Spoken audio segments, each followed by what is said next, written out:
नाशिकमधल्या अशोक खरातच्या प्रकरणानं राज्यामध्ये खळबळ उडालेली आहे आणि या प्रकरणी रुपाली चाकणकर यांचा देखील राजीनामा झालाय। पण या प्रकरणामध्ये अनेक उच्च पदस्थ अधिकारी देखील आहेत असा दावा शिवसेनेचे नेते भास्कर जाधवांनी केलाय। निम्म मंत्रिमंडळ यामध्ये असल्यानं हे प्रकरण बाहेर येऊ द्यायचं नव्हतं। केवळ पत्रकार आणि पीडितेमुळे हे प्रकरण बाहेर आलं, नाहीतर हे प्रकरण सरकारनं दाबलं असतं असा गौप्यस्फोट भास्कर जाधवांनी केला।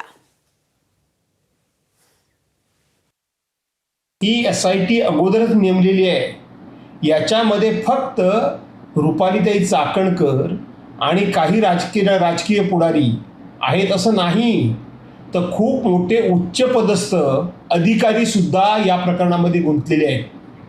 अधिकारी सुद्धा या अशोक खरातची उठबस करण्यामध्ये गुंतलेले आहेत।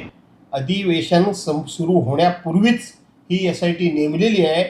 याचा अर्थ हे प्रकरण सरकारला अगोदरच माहिती होतं, पण नेहमीप्रमाणे याच्यामध्ये आपले लोक असल्यामुळं, निम्म जवळजवळ मंत्रिमंडळ असल्यामुळं की सरकारला हे प्रकरण बाहेर येऊच द्यायचं नव्हतं। सरकारनं हे प्रकरण पूर्णपणे मला वाटतं दाबून टाकलं असतं।